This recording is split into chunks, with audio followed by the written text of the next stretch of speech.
నమస్కారం public vision వార్తలకు స్వాగతం. నా పేరు సుమలత. వార్తలు ముందుగా హెడ్లైన్స్.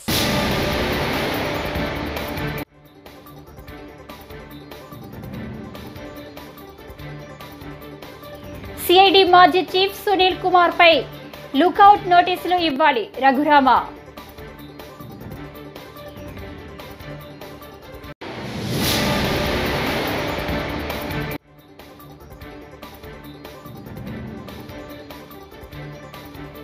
ఖైరతాబాద్ ఆర్టీఏ కార్యాలయంలో నాగార్జున సందడి.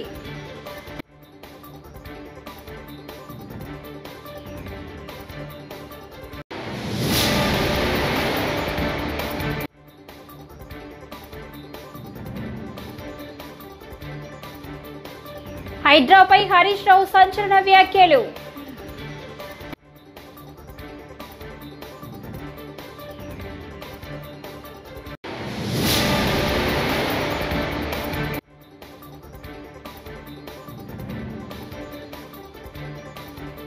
బీసీలను బ్యాక్ బోన్ క్లాసులుగా గుర్తించిన ఏకైక సీఎం వైఎస్ జగన్. వైఎస్ఆర్సీపీ నేతలు. ఇక డీటెయిల్స్ చూస్తే, తనను కస్టడీలో చిత్రహింసలు పెట్టిన కేసులో సిఐడి మాజీ చీఫ్ సునీల్ కుమార్ విదేశాలకు పారిపోకుండా లుకౌట్ నోటీసులు జారీ చేయాలని రఘురామకృష్ణరాజు కోరారు. సిఐడి మాజీ అదనపు ఎస్పీ విజయ్ పాల్ అరెస్టును ఆయన స్వాగతించారు. తనను కొట్టిన వారందరూ జైలుకు వెళ్లడం ఖాయమన్నారు. రఘురామకృష్ణరాజు కస్టడీలో వేధించిన కేసులో విజయ్ పాల్ను మంగళవారం అరెస్టు చేసిన విషయం తెలిసిందే. నేను ఇచ్చిన కంప్లైంట్లో A4గా ఉన్న విజయ్ పాల్ అతను ఎన్నో దందాలు చేశాడు. అతను చేసిన పాపాలన్నీ కూడా ఇవాళ చాలా పేపర్లలో వచ్చింది. మొత్తానికి పాపం పండింది, తెలియదు, గుర్తులేదు, మర్చిపోయాను అని మాజీ పోలీస్ అధికారి అయ్యుండి ఒక క్రిమినల్ లాగా సమాధానాలు చెప్పడం మరి అతనికే చెల్లింది. ఎట్టకేలకు నిన్న సాయంత్రం సుప్రీంకోర్టు కూడా తిరస్కరించిన తర్వాత ఆయన అరెస్ట్ని ధృవీకరించినట్టుగా మీడియాలో చూసాం. చాలా సంతోషం అనిపించింది. ప్రధాన వ్యక్తి ఇందులో పివి సునీల్ కుమార్. ఇక్కడ అతను చేసిన ఈ దారుణ కాండకి శిక్ష అనుభవించక తప్పదు. మన ఎవరో తెలంగాణలో ఒక ఆఫీసర్ ఇలాగే అమెరికా వెళ్ళిపోయి ఏదో గ్రీన్ కార్డ్ తీసుకుని వెనక్కి రావట్లా. సో అలాగే ఇతను కూడా వెళ్ళిపోయి పారిపోయే ప్రమాదం ఉంది. కాబట్టి మై డిమాండ్ త్రూ మీడియా అతనికి లుకౌట్ నోటీస్ ఇవ్వాలి. అతను ఎక్కడికి వెళ్లకుండా చూడాల్సిన బాధ్యత రాష్ట్ర ప్రభుత్వ పోలీస్ పై ఉంది. దాంట్లో చిత్రహింసలు పెట్టాక ఆ రూమ్ కూడా RRR రూమ్ అని చెప్పి పేరు పెట్టి మరి ఆ తర్వాత అందరినో డబ్బుల కోసం దందాలు చేస్తూ దొంగ కేసులు పెట్టి ఆ రూమ్ కే తీసుకెళ్లి ఇదేరా RRR రూము, ఇక్కడే ఎంపీ అయినా సరే పదవి మీరంతరా అని చెప్పి ఎంతో మందిని ఆ గదిలో ఇదే బ్యాచ్. ఇదంతా ఒక రాకెట్. సునీల్ కుమార్, విజయ్ పాల్, ఇదంతా రాకెట్. అప్పుడు నా మీద నా చెస్ట్ పైన బలమైన వ్యక్తి కూర్చున్నాడని చెప్పి నేను చెప్పా. వచ్చిన బండవాడు ఎవడో నా చెస్ట్ మీద కూర్చుని బండవాడు విధంగా గుర్తుపట్టగలను. మరి అప్పుడు ఆ బ్యాగ్ బయట నుంచి ఆగంతకులు తీసుకొచ్చారు. వీళ్ళు ప్రొఫెషనల్స్ అని, ఎక్కువగా సునీల్ కుమార్ దగ్గర పనిచేసే వాళ్ళని, ఇలాంటి బ్యాచ్.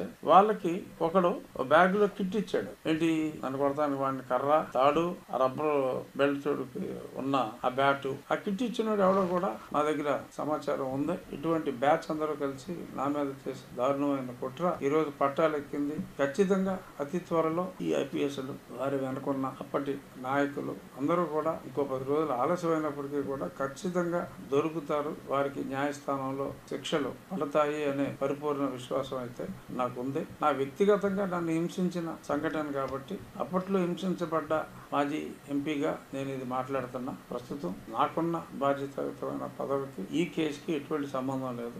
హైడ్రాపై తెలంగాణ మాజీ మంత్రి హరీష్ రావు సంచలన వ్యాఖ్యలు చేశారు. తెలంగాణ భవన్లో గురువారం నిర్వహించిన మీడియా సమావేశంలో ఆయన మాట్లాడారు. పసిపిల్లల మీద కనికరం లేకుండా హైడ్రా అధికారులు ఇల్లు కూల్చారని మండిపడ్డారు. అన్ని అనుమతులు ఉన్నా కానీ హైడ్రా పేరుతో దౌర్జన్యం చేశారని ఆరోపించారు. అయితే హైడ్రా కూల్చిన ఇళ్లకు అని ప్రశ్నించారు. తక్షణమే హైడ్రా కూల్చిన ఇళ్లకు నష్టపరిహారం చెల్లించాలని డిమాండ్ చేశారు. ఇక కొత్తవి మాత్రమే కఠనీయం అంటుండ్రు. మరి కూల్చిన సంగతి ఏంది చెప్పాలి కదా. హైడ్రా కమిషనర్ చెప్పాలి కదా. ముఖ్యమంత్రి కూల్చిన మూసి ఇండ్ల సంగతి ఏంది, హైడ్రా ఇండ్ల సంగతి ఏంది. నాకు ఇంటికి అన్ని అనుమతులు ఉన్నాయి అని కుయ్యో మొర్రో అని మొత్తుకున్నా, కాళ్ళ మీద పడి వేడుకున్నా, రోడ్డు మీద పడి గిలగిల కొట్టుకున్నా, కనికరం లేకుండా పేదల ఇండ్లు కూల్చిండ్రు కదా హైడ్రా పేరిట. ఇప్పుడేమంటున్నారు, లేదు లేదు కట్టిన ఇండ్లు కూల్చం, ఇండ్లల్లో ఉన్నోళ్ళని కూల్చమంటివి. ఆ చిన్న పాప నా పుస్తకాలు తెచ్చుకుంటా, మా నాన్న కొనిచ్చిన వాటర్ బాటిల్ తెచ్చుకుంటా అంటే కూడా ఆ పసిపిల్ల మీద కూడా కనికరం లేకుండా ఇండ్లు కూలగొట్టారే. ఆ పాపానికి బాధ్యుడు ఎవడు, ఆ చేసిన అన్యాయానికి ఎవరికి శిక్ష వేయాలో నిర్ణయించండి. ఇప్పుడేమంటున్నారు, లే మేము ఇక కొత్తవి కూల్చాము అంటున్నారు, ఏదో డేట్ పెడతాము అంటున్నారు. మరి కూల్చిన వాటి సంగతి ఏంటి? వాళ్ళు కట్టిండ్రు, డబ్బులు కట్టిండ్రు, పే దెమ్ ద కంపెన్సేషన్. బీసీలను బ్యాక్బోన్ క్లాసులుగా గుర్తించిన ఏకైక ముఖ్యమంత్రి వైఎస్ జగన్మోహన్ రెడ్డి చరిత్రలో నిలిచారని వైఎస్ఆర్సీపీ నేతలు పేర్కొన్నారు. వైఎస్ఆర్సీపీ ప్రభుత్వ పాలనలో బీసీల సంక్షేమంలో ఆయన నిర్ణయాలు ఎందరికో ఆదర్శమని వెల్లడించారు. బడుగు బలహీన వర్గాల అభ్యున్నతికి జీవితాంతం పాటుపడిన మహోన్నత మూర్తి మహాత్మా జ్యోతిరావు పులే 134వ వర్ధంతిని తాడేపల్లిలోని వైఎస్ఆర్సీపీ కేంద్ర కార్యాలయంలో ఘనంగా నిర్వహించారు. మాజీ మంత్రివర్యులు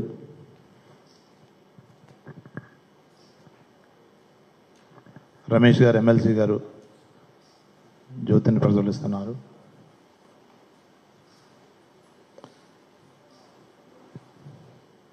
జ్యోతిరావు పూలే వర్ధంతిని సందర్భంగా మన రమేష్ గారు, ఎమ్మెల్సీ గారు మాట్లాడాల్సిందిగా కోరుతా ఉన్నా. బీసీసీఎల్ అధ్యక్షుడు రమేష్ గారు, ఎమ్మెల్సీ గారు.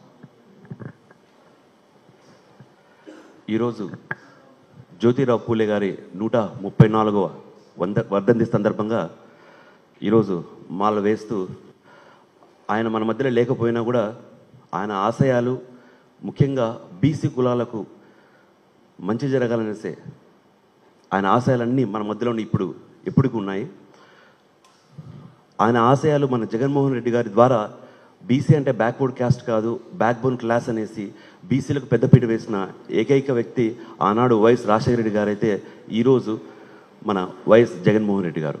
దానికి ముఖ్య నిదర్శనం ఎన్నోసార్లు నేను చెప్పాను. దాంట్లో నేను కూడా ఒక బీసీ సామాజిక వర్గంలో యాదవ వర్గానికి చెందిన నన్ను కడప జిల్లా నుంచి మొట్టమొదటిసారిగా చట్టసభల్లోకి అడుగుపెట్టడానికి అవకాశం ఇచ్చిన ముఖ్యమంత్రి మన మాజీ ముఖ్యమంత్రి గారు వైఎస్ జగన్మోహన్ రెడ్డి గారు.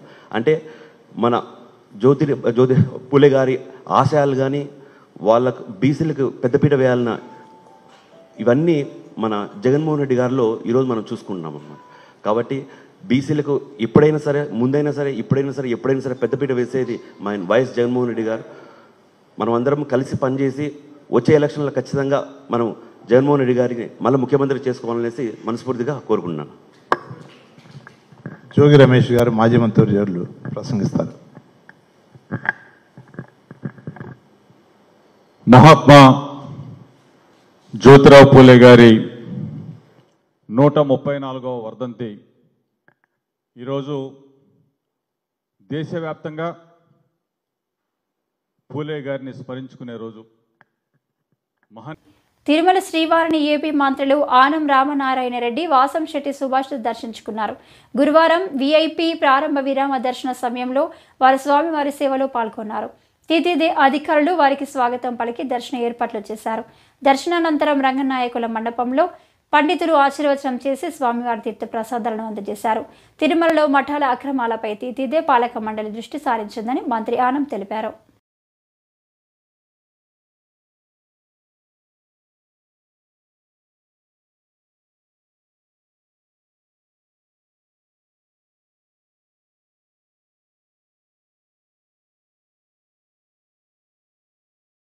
అనేక రకాలైనటువంటి ఇబ్బందులు, అనేక వివాదాలు తలెత్తినటువంటి ఈ తిరుమలలో ఇవాళ ఏ వివాదం లేకుండా సామాన్య భక్తులకి ప్రాధాన్యతనిస్తుంది. ఎక్కువ స్వామివారి దర్శన భాగ్యం ప్రతి ఒక్కరికి కలిగే విధంగా ఏర్పాటు చేయడం జరుగుతుంది.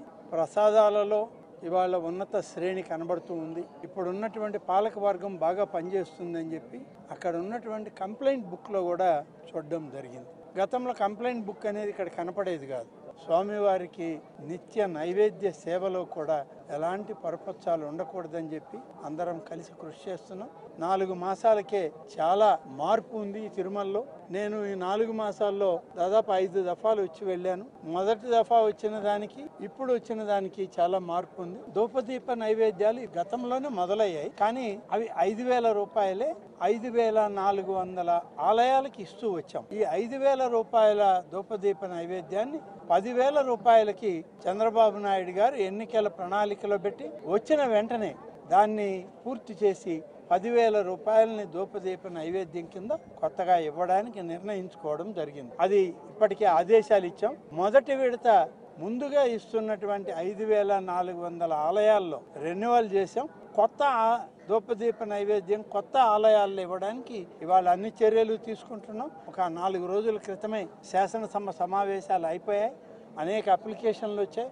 అప్లికేషన్లన్నీ కూడా స్క్రూటినీ చేస్తున్నారు అధికారులు. ఒకసారి స్క్రూటినీ పూర్తయ్యాక కొత్త ఆలయాలకు కూడా ధూపదీప నైవేద్యం ఇవ్వడం జరుగుతుంది. గతంలో అనేక దశాబ్దాలుగా ప్రభుత్వాలు ఇక్కడ పాలక వర్గాలు మఠాలకి పీఠాలకి స్థలాలు ఇచ్చి తిరుమల ఔన్నత్యాన్ని తిరుమల యొక్క ఆధ్యాత్మికతను పెంచడానికి కృషి చేయాలని కండిషన్స్ పెట్టే స్థలాలు ఇవ్వడం జరిగింది. కానీ గడిచిన 5 సంవత్సరాల్లో వాటిని పట్టించుకునేటువంటి పరిస్థితి లేదు. అనేక రకాలుగా వివాదాలు తలెత్తాయి. పీఠాలలో వివాదాలు వచ్చాయి. అలాగే ఆధ్యాత్మిక కేంద్రాల్లో కూడా ఈ యొక్క వివాదాలు వచ్చాయి. ఒకటొకటిగా పరిష్కరిస్తూ వస్తున్నాం. ఇటీవలే పాలకవర్గం వచ్చింది. కొత్త పాలకవర్గం కూడా దీని మీద దృష్టి సారించింది. ప్రభుత్వం కూడా వారికి సహకరించి ఈ యొక్క పీఠాలు మఠాలు ఆధ్యాత్మికతను పెంచడానికి అవసరమైన కార్యక్రమాలు ఏమున్నా వాటిని సమర్థిస్తాం. అంతేకాని వ్యాపారాత్మక ధోరణిలో కానీ ఇక్కడ ఎవరైనా ఏర్పాట్లు చేస్తే వాటిని ఖండించడం తప్పనిసరి అవుతుంది. ప్రభుత్వం కూడా దాన్ని చూస్తూ ఉపేక్షించదు. హైదరాబాద్ ఖైరతాబాద్ రవాణా శాఖ కార్యాలయంలో సినీ నటుడు అక్కినేని నాగార్జున సందడి చేశారు. తన కొత్త కారు టయోటో లెక్సస్ రిజిస్ట్రేషన్ కోసం ఆయన ఆర్టీఏ కార్యాలయానికి వచ్చారు. కారు రిజిస్ట్రేషన్ కోసం ఫోటో దిగి సంతకం చేశారు.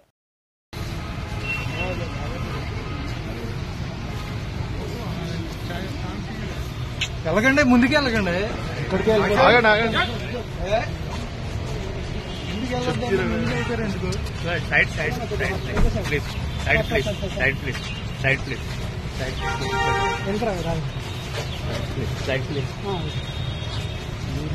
రిజిస్ట్రేషన్ కదా ఎంత బాగుంది.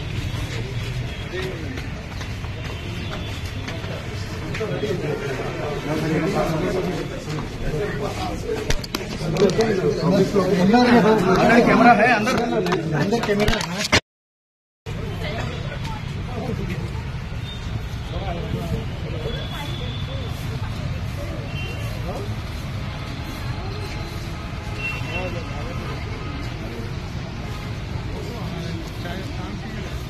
వెళ్ళకండి, ముందుకు వెళ్ళకండి.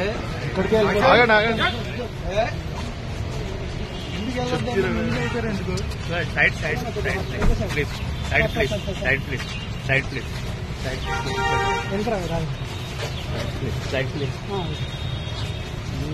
రిజిస్ట్రేషన్ కదా ఎంత బాగుంది.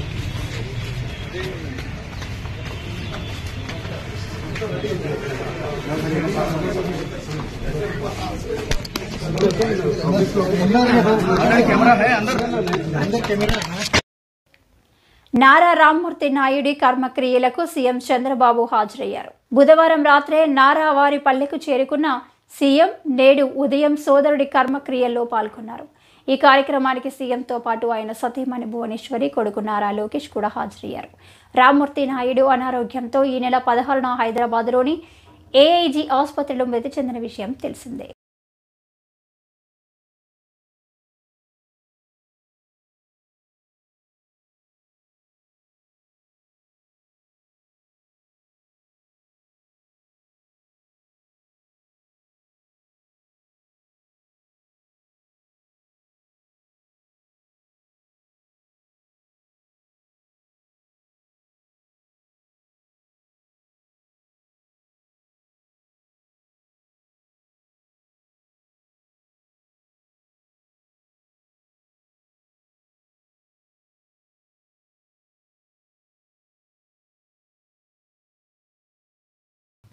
మంత్రాలయం మఠం 31 రోజులకు సంబంధించిన హుండీ ఆదాయం లెక్కింపును బుధవారం ప్రారంభించినట్లు మఠం ఏఏఓ మాధవశెట్టి, మేనేజర్లు వెంకటేష్ జోషి, శ్రీపతి ఆచార్యులు తెలిపారు.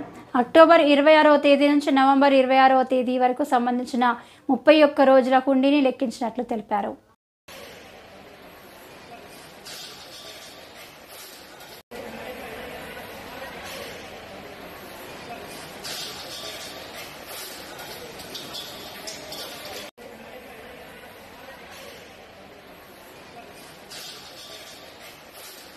కూటమి ప్రభుత్వం అందిస్తున్న ప్రజాపాలనను ఓర్చుకోలేక వైసీపీ తమపై దుష్ప్రచారం చేస్తుందని జనసేన రాష్ట్ర ప్రధాన కార్యదర్శి బోనబోయిన శ్రీనివాస్ యాదవ్ ధ్వజమెత్తారు. గుంటూరు సంపత్ నగర్ పర్యటనలో భాగంగా గురువారం బోనబోయిన మీడియాతో మాట్లాడారు. వైసీపీ విష ప్రచారాన్ని తిప్పికొడుతూ నిత్యం ప్రజలకు అందుబాటులో ఉంటూ వారి సమస్యల పరిష్కారానికి కృషి చేస్తామని భరోసా ఇచ్చారు. ఆయన వెంట నాయకులు, కార్యకర్తలు పాల్గొన్నారు. ఈ 150 రోజుల పరిపాలన చూసిన తర్వాత 5 సంవత్సరాల్లో వాళ్ళు చేసిన అరాచకాన్ని ఈ ప్రభుత్వంపై రుద్దడానికి ప్రయత్నం చేస్తా ఉన్నారు. మేము ఎట్టి పరిస్థితుల్లో కూడా కూటమిలో ఉన్నటువంటి తెలుగుదేశం కానీ, బీజేపీ కానీ, జనసేన కానీ ఇటువంటి వాటిని తిప్పి కొడతాం, ప్రజలకు అందుబాటులో ఉంటాం, ప్రజల సమస్యలు తీర్చడానికే మేము ముందుకు వస్తాం. స్థానిక శాసనసభ్యురాలు మాధవి గారు కూడా రోజు కూడా పర్యటిస్తా ఉన్నారు. ఈ యొక్క పశ్చిమ నియోజకవర్గంలో వారు కూడా పర్యటిస్తా ఉన్నారు. వారు కూడా కొన్ని సమస్యల్ని ప్రభుత్వం దృష్టికి తీసుకెళ్తా ఉన్నారు.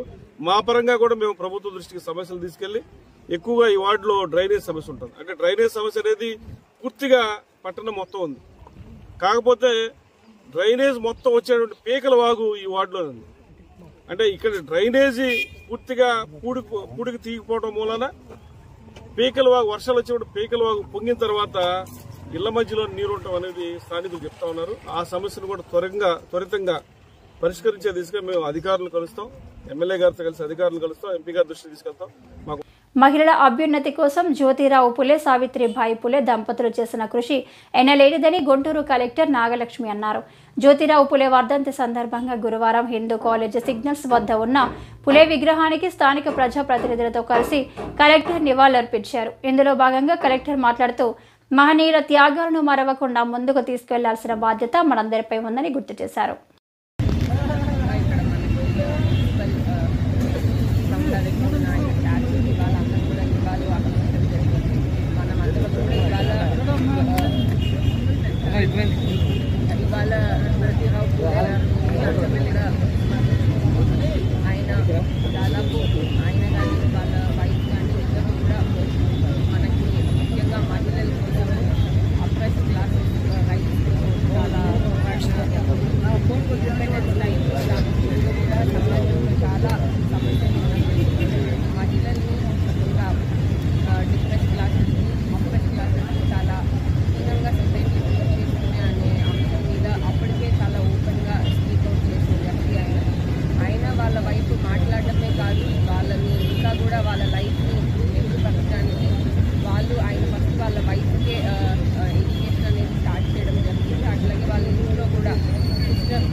తిరుచానూరు శ్రీ పద్మావతి అమ్మవారి కార్తీక బ్రహ్మోత్సవాలను నవంబర్ 28 నుంచి డిసెంబర్ 6వ తేదీ వరకు వైభవంగా నిర్వహించేందుకు అన్ని ఏర్పాట్లు పూర్తి చేసినట్లు టీటీడీ ఈవో జె శ్యామలరావు చెప్పారు. తిరుచానూరులో అమ్మవారి బ్రహ్మోత్సవాల ఏర్పాట్లను ఈవో అధికారులతో కలిసి బుధవారం సాయంత్రం పరిశీలించారు. ఈ సందర్భంగా ఈవో మీడియాతో మాట్లాడుతూ టీటీడీలోని అన్ని విభాగాల సమన్వయంతో ఏర్పాటు చేసినట్లు తెలిపారు. నవంబర్ 28 నుంచి డిసెంబర్ 6 దాకా పద్మావతి అమ్మవారి కార్తీక బ్రహ్మోత్సవాలు జరుపుకుంటున్నాము. ఈ బ్రహ్మోత్సవాలకి అన్ని ఏర్పాట్లు కూడా ఎంతో ఘనంగా చేశాము. ఈ కార్యక్రమంలో ఉదయం పూట 8 నుంచి 10 దాకా, రాత్రి పూట 7 గంటల నుంచి 9 గంటల దాకా వాహన సేవలు కూడా ఉంటాయి. అలాగే డిసెంబర్ 6వ తారీఖున పంచమి తీర్థం కూడా ఉంటుంది. ఆ రోజు విశేషంగా ఎక్కువ మంది భక్తులు వస్తారు. దానికి కూడా ప్రత్యేక ఏర్పాట్లు చేయడం జరిగింది. రేపు రాష్ట్ర ప్రభుత్వం తరఫున దేవాదాయ శాఖ మంత్రివర్యులు శ్రీ ఆనం రామనారాయణ రెడ్డి గారు పట్టు వస్త్రాలు పద్మావతి అమ్మవారికి సమర్పించడం జరుగుతుంది. అలాగే ఈ ఏర్పాట్లో భాగంగా విద్యుత్ దీపాలంకరణ, దేవతామూర్తులు, అలాగే వివిధ రకాల విద్యుత్ దీపాలతో అలంకరణ దేవాలయానికి, అలాగే మాడవీధులు, అలాగే తిరుచానూరు, తిరుపతిలో ముఖ్యమైన కోడేళ్లలో చేయడం జరిగింది. అలాగే 20 LED స్క్రీన్లు కూడా పెట్టడం జరిగింది. మాడ వీధుల్లో పెట్టడం జరిగింది. అలాగే ముఖ్యమైన వీధుల్లో కూడా పెట్టడం జరిగింది. తిరుచానూరులో అలాగే తిరుపతిలో కూడా ముఖ్యమైన కార్యక్రమాలన్నీ కూడా లైవ్లో ఇవ్వడం జరుగుతుంది. అలాగే SVBC రేడియో అలాగే SVBC యూట్యూబ్ ఛానల్ ద్వారా కూడా కార్యక్రమాలన్నీ ఇవ్వడం జరుగుతుంది. అలాగే వివిధ రాష్ట్రాల నుంచి 5 రాష్ట్రాల నుంచి ఈ కార్యక్రమాల్లో పాల్గొంటున్నారు. సుమారుగా 1000 మంది కళాకారులు అమ్మవారి సారి ఊరేగింపులో డిసెంబర్ 6వ తారీఖున పాల్గొంటారు. అలాగే శ్రీవారి సేవకులు 500 మందిని వాలంటీర్గా ఇక్కడ వివిధ సేవల్లో భక్తులందరికీ సేవలు అందిస్తూ ఉంటారు టీటీడీ సిబ్బందితో పాటు. అలాగే 200 మంది స్కౌట్స్ అండ్ గైడ్స్ ను కూడా ఉపయోగించడం జరుగుతుంది. అన్నప్రసాదాలు రోజు 10,000 మందికి అన్నప్రసాదాలు ఏర్పాటు చేయడానికి కూడా ప్రత్యేకమైన ఏర్పాట్లు చేయడం జరిగింది. ఇంత ముందు కన్నా అదనపు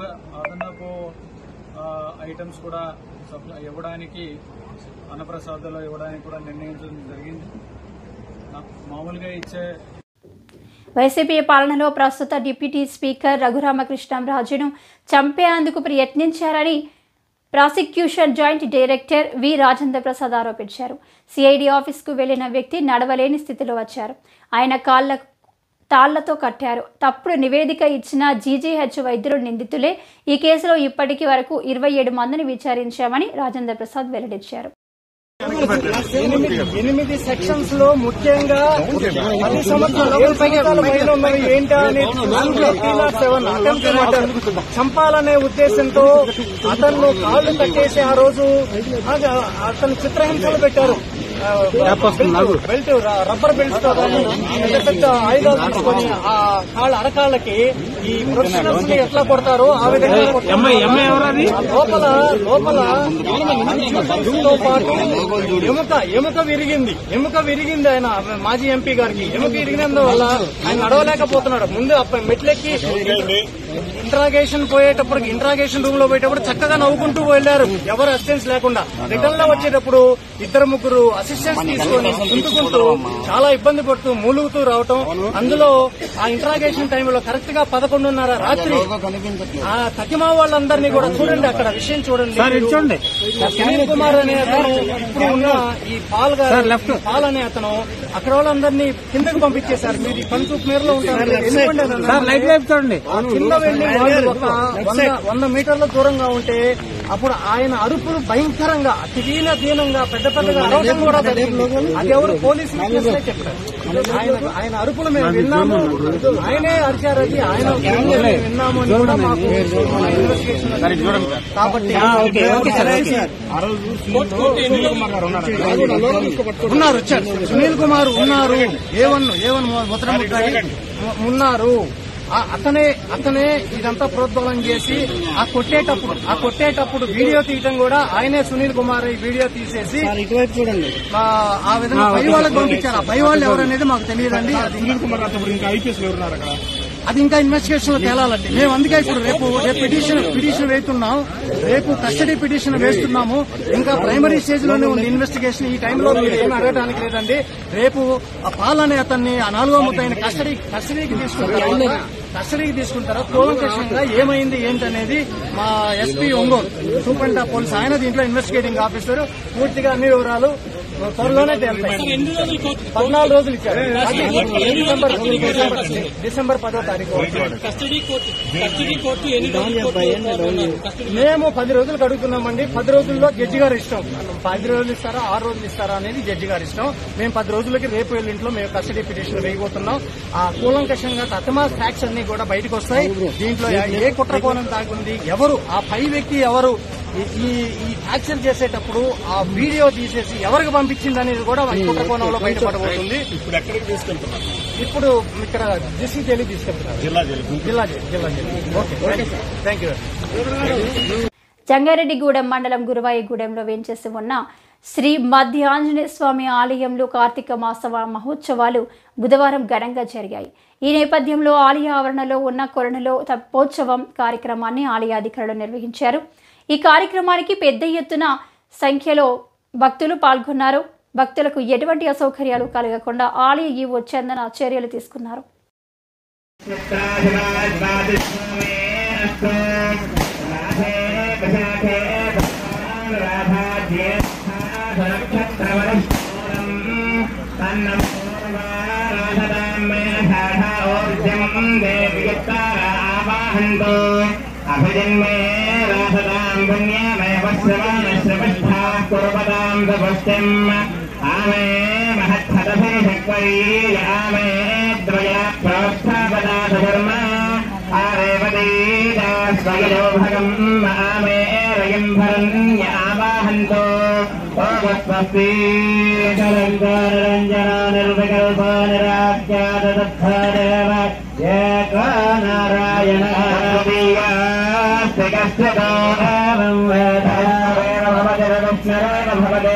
ఈ వార్తలు ఇంతటితో సమాప్తం. నమస్కారం.